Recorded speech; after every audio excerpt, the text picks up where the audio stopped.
Ito pong araw na ito, siguro hindi naman po lingid sa inyo na yung ating pong mga nabalitaan at napanood patungkol po dito sa sitwasyon na kinalalagyan ngayon ng ating pong mga kaibigan, mga kasama sa Kalingap na sila Bigis Kim at ganoon din naman si Kuya Robin. Napansin ko lamang, may napansin na rin ako, may mga senyalis na akong nakita na parang hindi maganda, na para bang mayroong mga problema. Ito pong ating kaibigan na dalawa, si Bigis Kim at si Tatay Robin. Ito pong aking video na ipapakita ay ilan lamang sa mga senyales sa pamamagitan ng kanila pong mga pananalita, yung kanila pong mga itsura, yung expression ng kanilang mga muka, na bagamat pinipilit nilang maging okay sa harap ng camera, subalit makikita po natin na sila po ay may pinagdadaanan at ito po ay hindi biro. At malaki po ang kinalaman kung ano po ang nangyayari sa kanila ngayon. Sabi ko, si Lord na lang ang bahala sa atin. Alam ko, ipabalik din naman po yung dati na makapag-charity tayo. Pero ganun talaga. Talagang babalik talaga tayo. Ganun yan eh. Masa baba, tataas, bababa, tataas. Pero ganun po man, katulad ng sinabi ko noon, eh, hindi tayo magbabago. Walang magbabago kahit ganun pa rin yung nangyayari sa atin, sa tumatakbo sa buhay natin. Kailangan natin maging positibo. Dito sa vlog na to, sasabihin ko sa inyo na dahil sa'yo natin ng views, minsan naisip ko na lang na sumuko o na tumigil, na baka hindi ko na kaya, baka hindi naman to para sa akin. Naisip ko na lang na maraming suporta sa atin, maraming naniniwala sa kaya natin. Pero ginagawa natin yung best natin eh. Ginagawa natin lahat para sa mga nagtitiwala sa atin, sa nagmamahal sa atin, para sa pamilya natin.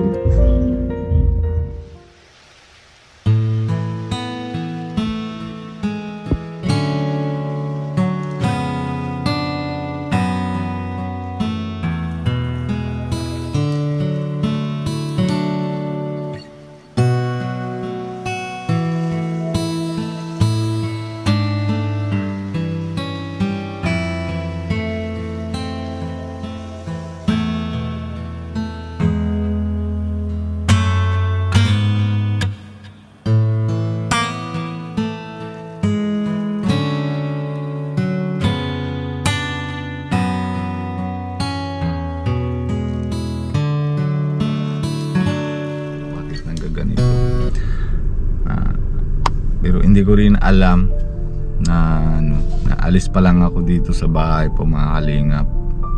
Sabi ko si Pia, sabi ko kabahan ako, samahan mo ako para kung kali kahit paano, para may kampi ako. Eh, hindi naman siya pwede kasi eskwela yung bata, mga kalingap. Kaya ako na lang muna, bahala na si Lord kung ano naman nangyari. Kung hindi ko natindihan, nakabahan talaga ako. Na kanina na text ko din si Kalingap Rab, sabi ko, Kuya Rab, punta muna ako po sa Tiyota dahil na may pirmahan daw. Tapos sabi ni Kalingap Rab, bakit anong problema? Kasi nahulog, sabi niya, hulog mo naman na monthly eh. Bakit na anong problema? Sabi ko, hindi ko rin alam. Sabi niya, sige, update mo ako pag pupunta doon. Pero hindi ko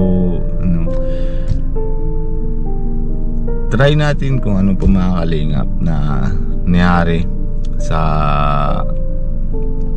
tawag yan ng bakit bigla na tawag sila sa akin sa para pinapirma, para saan po yung tara, samahan nyo po ako mga kalingap. Kayo na po yung asahan ko pang malakas na loob na para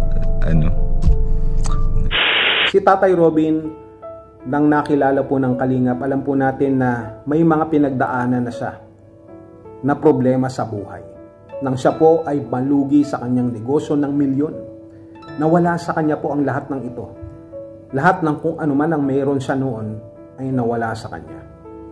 And fast forward, natagpuan po siya ng Kalingap. Gumanda po ang kanila pong buhay at iniisip natin na ito ay magtutuloy-tuloy na siya po ay hindi na babalik pa sa kanyang pinanggalingan na sitwasyon. Subalit alam po natin, anything can happen. At eto nga, bagamat natulungan ng Kalingap na si Kuya Robin, may sarili na siyang channel na kahit papano ay kumikita. Subalit alam po natin ito po ay hindi nakakasapat. Bukod pa dyan, sinabi niya na mayroon po siyang penalty sa immigration na malaki-laki rin pong halaga na mahigit 300,000 kung hindi po tayo nagkakamali or more or less. Ito po ang kanyang nagiging problema kung bakit hindi po siya makakilos, kung bakit iniisip niya kung saan niya kukunin yung panggastos na ito, kung paano niya mabibigyan ng solusyon sapagkat hindi siya makapunta ng India, hindi siya makauwi.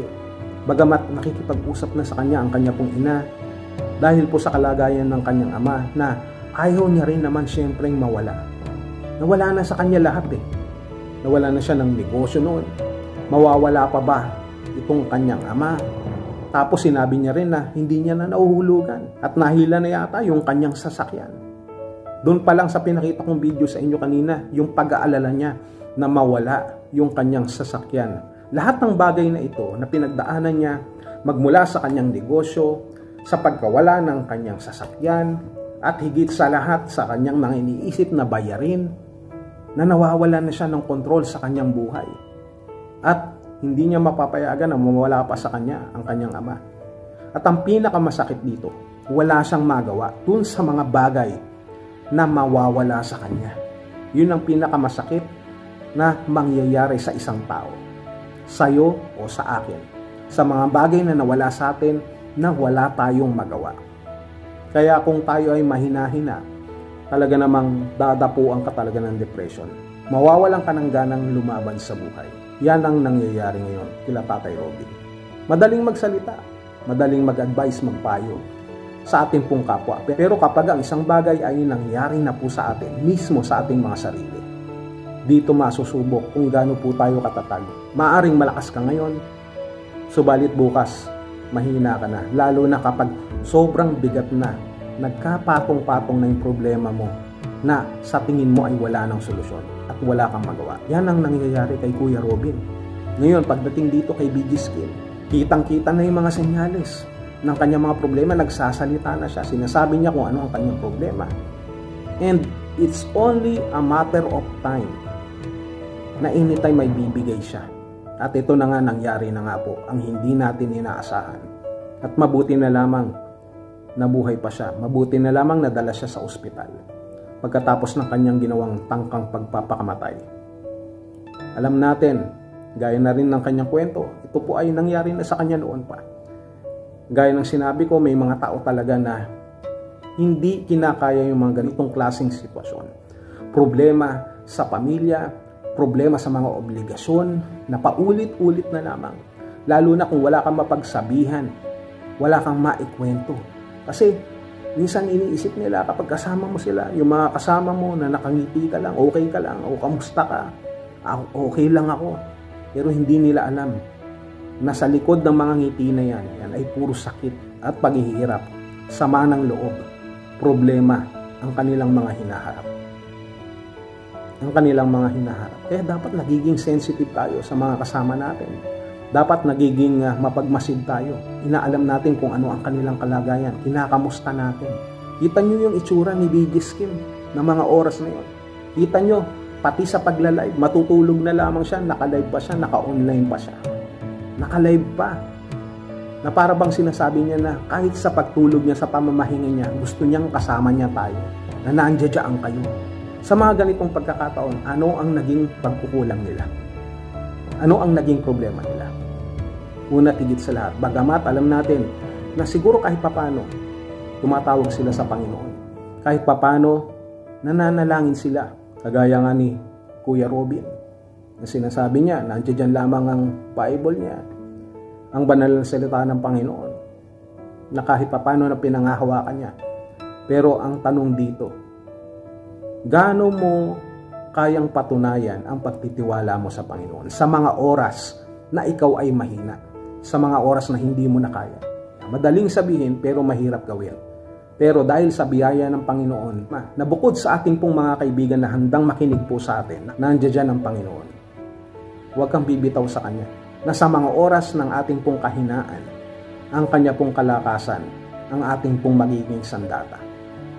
That for every weaknesses, His power is made perfect in weakness. Sabi nga ng 2 Corinthians chapter 10. Marami pang talata sa salita ng Panginoon na nagpapatunay na sa mga oras na tayo po ay mahina, ay binibigyan tayo ng kalakasan ng Panginoon. Hindi pwede na basta alam lang natin, subalit kailangan natin i-apply sa ating mga buhay. Si Bigis, si Kuya Robin, hindi lamang sila. Marami po sa atin ang nakakaranas ng ganyang klaseng problema. Remember the Word of God. Jeremiah chapter 31, verse 25. And Isaiah chapter 40, verse 29. Sa mga kasama po natin dito ngayon, sa Kalingap, sa mga nakikinig, sa mga nanonood, may magagawa ka para tulungan sila. Bagamat hindi natin sila personal na kilala, pero malaki po ang inyong magiging bahagi para matulungan natin na maibsan ang kanila pong mga problema na kanila pong pinagdadaanan. Na ating pong ipanalangin, mabigyan po sila ng kaliwanagan sa kanila pong mga buhay, na maisip nila na hindi sila nag-iisa, na hindi lamang ang kanilang mga kaibigan, na hindi lamang ang Kalingap ang nandiyan na handang dumamay sa kanila, kung hindi una tigit sa lahat ang ating pong Panginoon.